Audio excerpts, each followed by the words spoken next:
Hi guys, puro mga throwback video lang muna i-upload ko sa ngayon kasi sobrang busy, di makagawa ng mga video, tsaka paulit-ulit na lang din yung ina-upload ko.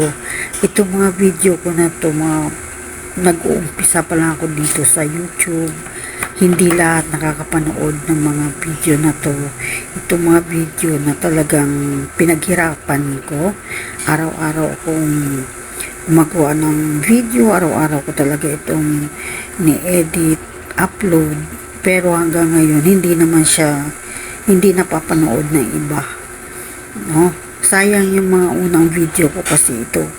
Talagang ang sipag ko dito mag-video, hindi gaya ngayon, paulit-ulit lang, aso, pusa, parang hindi kagaya noon. Talagang everyday ako gumagawa ako ng video, nag-garden ako, tapos edit ko pa yon. Sobrang sipag ko, siguro excited, pero sa ngayon iba na kasi ngayon, parang nakakatamad na. Pero hindi ako hihinto hanggat hindi ko natupad yung aking pangarap. Medyo tinatamad lang ako ngayon, pero tuloy lang. Kahit tinatamad, mag-upload pa rin tayo, kahit pa isa-isa. Tapos mag-comment lang tayo, mag-ano lang tayo. Itong ginawa ko dito sa garden, sobrang masukal ito dati dito sa second floor namin guys. Tapos nagbibitak-bitak na yung mga semento. Ito muna yung i-upload ko sa ngayon guys. Hanggang sa matapos ko yung pag-garden ko dito, simula sa paglilinis hanggang sa pag-aayos ng garden, yun ang i-upload ko. Kasi hindi ito napapanood ng iba. Ito yung unang mga video ko na mahaba na video.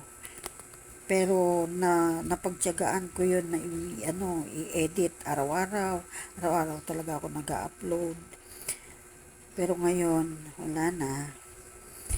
Ayan, nilinis ko yan guys. Siguro kasi panahon ng tag-ulan neto mga siguro ilang buwan yun, hindi talaga ako maakyat yan hanggang sa pagkatapos ng ulan gumanda na yung panahon, umakyat ako. Ganyan ang itsura, sobrang marami ng damo, masukal, halo-halo na yung mga puno na pinagputol na puno ng kay Mito, dyan tinambak.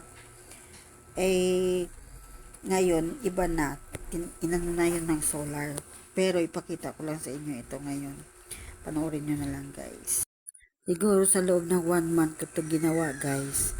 Araw-araw, tapos parang kasama na rin yung workout para kasi ang goal ko noon pumayat kasi laki ko nga. Yan, namayat na ng konti. Pero unang-una kong upload, sobrang taba ko. Ayan, nililinis ko yan, mga dahon, mga sanga ng sobrang sukal. Ayan na guys. Panoorin na lang nyo hanggang dulo. Hindi na ako maglalagay ng mga music kasi nadadali tayo ni Lolo ganyan na lang, kwento-kwentuhan na lang tayo. Pansin nyo, mahaba pa rin yung buhok ko dyan. Hanggang ngayon, ganun pa rin kasi minimaintain ko yung ganyang buhok nga kasi hindi ako sanay ng maiksi. Madaldal pa ako dyan guys. Ngayon parang ayaw ko na magpakita sa mukha ko sa YT. Hindi sa pero parang iba na, hindi na ako ganun ka sipag mag-upload. Diba, gusto ko lang mag-video na lang ba.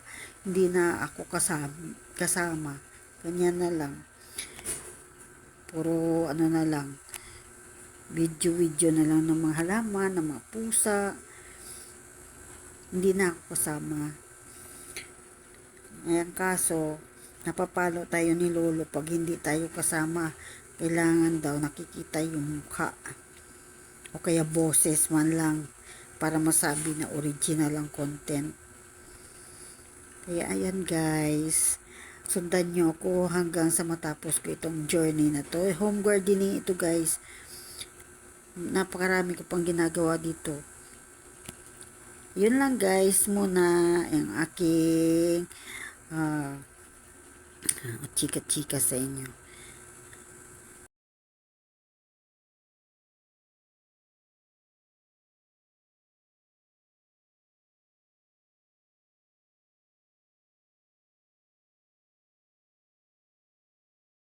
Bibili ako dati guys. So, napakadami.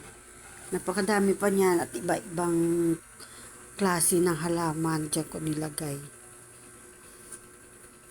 Ngayon, hindi na ganyan ang itsura niya. Ngayon, kita mo puro tambak ng basura noon. Yun, wala na yan ngayon.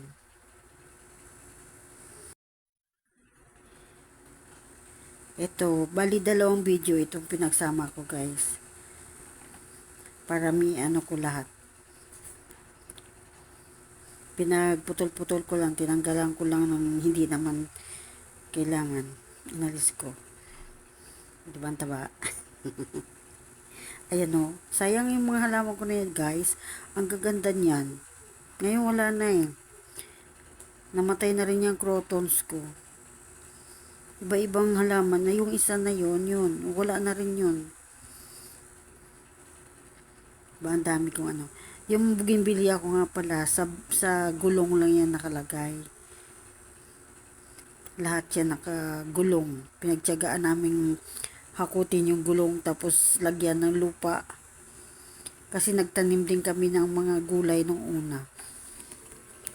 Mga pechay, ganyan. Hydroponic. Ang dami namin ginawa ng mga content noon. Pero wala din naman nangyari. Kaya nakakaano rin kasi sipin mo, mag-home gardening ka. Tapos magluluto. Halos wala na akong panahon. Talagang ubos yung oras ko sa pagko-content. Grabe ang pagod. Kaya siguro ngayon, sobrang tinatamad naman na ako. Ayan, yung mga sanga ng punong, anong tawag yun? Kaimito. Puno na yung kaimito yan, tapos pinaputol. Diyan namin tinambak para ano siya, pag natuyo, tsaka namin linisin. Ilagay sa sako kasi bawal magsiga, bawal magsunog ng mga dahon. Kaya ganyan. Yung mga nakapanood lang ng mga video ko na to, yung mga naging kasabayan ko nung nag-umpisa ako sa YT. Shout out sa mga dating kasama, mga dating kaibigan sa YT na nandiyan pa rin naman sila hanggang ngayon. Susuportahan sila ni Jewels of Gina, Tokayo, Sir Bernard Kamama. Yan sila yung mga ano ko noon, mga una-una ko nakilala dito sa YT. Sila si Des Lorica, sino pa yung mga dating si Margie, alam ko matagal na kami magkakilala sa YT, kaya lang hindi kami naging close noon. Ngayon na lang. Yan mga halaman ko dati guys. Diba? May kumikuti-kutita pa. Ayan, napagod na ako nakakwento guys. Panoorin nyo na lang. Hindi na ako maglalagay ng music. Mahirap na yung music natin ngayon. Napaka na. Ayan, hindi ko pa yan napuputulan ng sanga. Ayan. Pagka guys, makikita nyo kung paano ko ayusin yung aking bougainvillea. At ito na nga ngayon yung mga halaman ko guys. Hindi na kasing ganda nung dati. Noon, sobrang dami nitong bougainvillea ko. Kaya lang, nung nagpa-renovate kami nitong second floor, yun na, inalis lahat ng mga halaman ko dito. Ayan, ito na lang natira. Tsaka pinalitan na siya ng iba na yung itsura. Pinalitan na ng solar. Ito na lang, 6 na piraso o ilan to. O 6 na na lang, 6 na paso na lang ang natira. Pero noon, sobrang dami nito. At iba-ibang halaman. Mayroon pang mga kalamansi, ang daming bunga. Kaya lang, nagkaroon ng leak na tumulo sa baba. Kaya inalis na lahat ng halaman ko. Binalik ko na naman ngayon kasi matagal na naman bago ayusin ito dahil siyempre kailangan budget. Dahil dapat unahin. Ito na lang ngayon ang aking mga halaman. Thank you so much for watching, supporting my video. Throwback video muna tayo ngayon guys. Lahat ng mga video ko nung una ko pa lang dito sa YT, yun ang i-upload ko, i-edit ko para magmukha namang bago. Pero mga 4 years ago to mga video na yun, yung mga video na talagang pinaghirapan ko gawin araw-araw, edit. Pero ngayon, iba na eh. Hindi na ako ganun kasipag mag-edit, gumawa ng video. Pero yung mga video ko dati na talagang pinaghirapan ko, yun ang upload ko. Uulitin ko lang. Yun lang guys. Thank you so much for watching. Bye-bye.